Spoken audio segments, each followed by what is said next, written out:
അസ്സലാമലൈക്കും. ഹായ്, നമസ്കാരം. റിയൽ ഹോമിൻ്റെ പുതിയൊരു വീഡിയോയിലേക്ക് എല്ലാവർക്കും സ്വാഗതം. ടോയ്ലറ്റ് ക്ലീനിങ്ങിനായിട്ടുള്ള ഒരു പിടി വിദ്യകളുമായിട്ടാണ് നമ്മുടെ ഈ കൊച്ചു വീഡിയോ വന്നിരിക്കുന്നത്.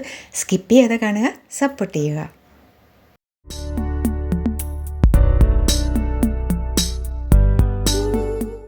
എല്ലാ അടുക്കളയിലും ലഭ്യമാണല്ലേ ബേക്കിംഗ് സോഡ അല്ലെങ്കിൽ അപ്പക്കാരം. അത് എത്ര എടുക്കുന്നു അതേ കണക്കിൽ വേണം വിനീഗറും. അപ്പോൾ നമുക്ക് ആദ്യം അപ്പക്കാരം അതിലേക്ക് തൂക്കി കൊടുക്കാം. അതിനുശേഷം വിനീഗർ സമാസമം വേണം കേട്ടോ. അതിൻ്റെ അഴുക്ക് ഒക്കെ നോക്കിയിട്ട് വേണം നമ്മൾ എത്ര വേണമെന്ന് നമുക്കത് കണക്ക് അറിയാൻ പറ്റും. ഒരു കപ്പെങ്കിൽ ഒരു കപ്പ് വിനീഗർ, എന്നിട്ട് ബ്രഷ് ചെയ്തതിന് ശേഷം ഫ്ലഷ് ചെയ്താൽ നല്ല പുതിയ പോലെ ഉണ്ടാവും. ആ മണവും ഒക്കെ പോയി കിട്ടും. പിന്നെ അടുത്ത വിദ്യ എന്ന് പറയുന്നത് നമ്മുടെ പാത്രം കഴുകണ ഏത് ലിക്വിഡ് സോപ്പും ആയിക്കോട്ടെ, അത് അല്പം ഒഴിച്ചു കൊടുക്കുക. അതിലോട്ട് ചൂടുവെള്ളം, തിളയ്ക്കാൻ പാടില്ല, ചൂടുവെള്ളം ഒഴിച്ചിട്ട് അതും കുറച്ച് നേരം ഇരിക്കാൻ അനുവദിക്കുക. അതിന് ശേഷം അതുകൊണ്ട് ആ ബ്രഷ് കൊണ്ട് എല്ലായിടത്തും ഒന്ന് നന്നായിട്ട് സ്ക്രബ് ചെയ്തതിന് ശേഷം ഫ്ലഷ് ചെയ്ത് നോക്കൂ. എല്ലാം നല്ല കണ്ടീഷനായ ഒരു ടോയ്ലറ്റ് നമുക്ക് കിട്ടണമായിരിക്കും. അപ്പോൾ ഇതൊക്കെ നിങ്ങൾ ഒന്ന് ട്രൈ ചെയ്ത് നോക്കണം കേട്ടോ. അടുത്തതെന്ന് പറയുമ്പോൾ ബേക്കിംഗ് സോഡ 2 ടേബിൾ സ്പൂൺ, അതിലോട്ട് ഹാഫ് ചെറുനാരങ്ങ നീര് അല്ലെങ്കിൽ സിട്രിക് ആസിഡ് അല്ലെങ്കിൽ 1 ടീസ്പൂൺ സിട്രിക് ആസിഡ്, പിന്നെ മണത്തിന് വേണ്ടിയിട്ട് എസൻഷ്യൽ ഓയിൽ ചേർക്കാം. പിന്നെ അല്പം പാത്രം കഴുകുന്ന ലായനിയും ചേർത്തിട്ട് നന്നായിട്ട് മിക്സ് ആക്കുക. അത് ഒഴിച്ചിട്ട് രാത്രി മുഴുക്കെ വെക്കാം. നല്ല കടുകട്ടി കറയൊക്കെ ഉണ്ടെങ്കിൽ അത് അതിലോട്ട് അങ്ങോട്ട് പോയിക്കോളൂ കേട്ടോ. അടുത്ത ടിപ്പ് നമ്മുടെ വിനാഗിരി തന്നെയാണ്. സുർക്ക ഒഴിച്ച് വെക്കുക. എല്ലാ ഭാഗം മുങ്ങുന്ന പോലെ ഒഴിച്ച് വെച്ചിട്ട് രാത്രി മൊത്തത്തിൽ വെച്ചിട്ട് രാവിലെ നന്നായിട്ട് ബ്രഷ് ചെയ്ത് കഴുകിയാൽ ആ വെളുത്ത തനി നിറം നമുക്ക് പിന്നെയും കാണാൻ കിട്ടും. അടുത്ത ടിപ്പ്, 1/2 കപ്പ് വിനീഗറിലേക്ക് നമുക്കൊരു 1/4 കപ്പ് ലെമൺ ജ്യൂസും 1 ടേബിൾ സ്പൂൺ ബേക്കിംഗ് സോഡയും ഒരു 4-5 തുള്ളി എന്തെങ്കിലും എസൻഷ്യൽ ഓയിൽ മണത്തിന് വേണ്ടിയിട്ടാണ്. എന്നിട്ട് അത് ഒഴിച്ചിട്ടൊരു 10-30 മിനിറ്റ് സെറ്റ് ചെയ്യാൻ വെക്കുക. എന്നിട്ട് നല്ല രീതിയിൽ നമ്മൾ കഴുകണ പോലെ സാധാരണ രീതിയിൽ നന്നായിട്ടൊന്ന് കഴുകിയാൽ ആ ടോയ്ലറ്റിന് പിന്നെ കുറേ നാളത്തേക്ക് നമുക്ക് നോക്കേണ്ട ആവശ്യമേ വരില്ല.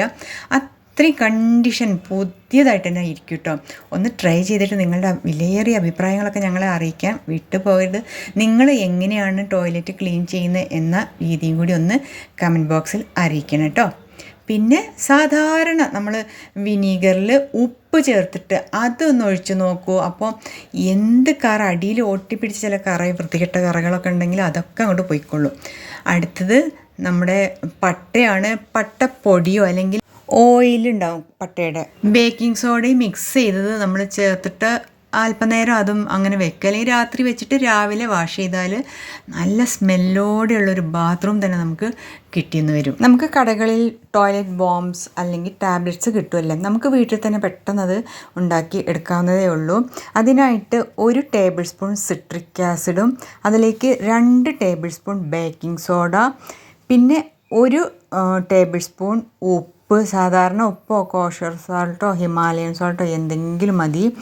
അതിൻ്റെ കൂടെ പൗഡറാക്കിയ ഓട്ട്മീൽ പൗഡർ ഒരു ടീസ്പൂണ്. ഓക്കെ. പിന്നെ മണത്തിന് വേണ്ടി നിങ്ങൾക്ക് ഇഷ്ടമുള്ള എസൻഷ്യൽ ഓയിൽ കൂടി കുറച്ച്, 1 സ്പൂണായാൽ അത്രയും നല്ലത്, ചേർത്ത് നന്നായിട്ട് മിക്സ് ചെയ്യുക കേട്ടോ.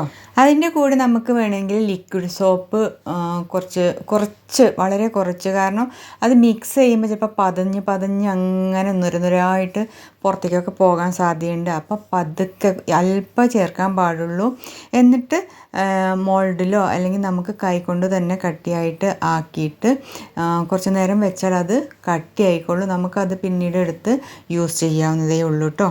പിന്നെ ഉള്ളത് 1 ടേബിൾ സ്പൂൺ സിട്രിക് ആസിഡിൽ 2 ടേബിൾ സ്പൂൺ ബേക്കിംഗ് സോഡയും പിന്നെ കുറച്ച് 1 ടീസ്പൂണോളം നമ്മുടെ essential oil, tea tree oil ആണ് ഞാനിവിടെ ഉപയോഗിക്കുന്നത്. അതും കൂടി മിക്സ് ചെയ്തിട്ട് വേണമെങ്കിൽ അല്പം എന്തെങ്കിലും ഓയിൽ നമുക്കത് കുഴച്ച് അത് കട്ടിയായി പിടിക്കണം. നമ്മളൊരു പിടി പിടിച്ചാൽ അത് ഒട്ടിയിരിക്കണം, അല്ലാതെ പൊടിഞ്ഞു പോകാനും പാടില്ല, ലൂസാകാനും പാടില്ല.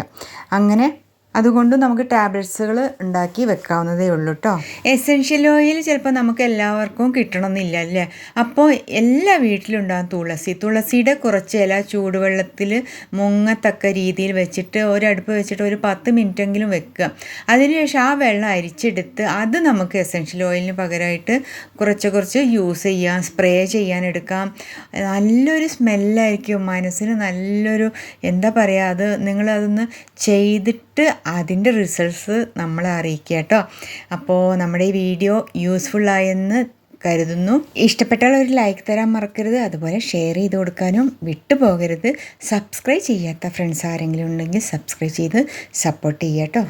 അടുത്ത നമ്മുടെ വീഡിയോ വരയ്ക്കും. അസ്സലാമു അലൈക്കും, നമസ്കാരം, bye. Thank you for watching my video.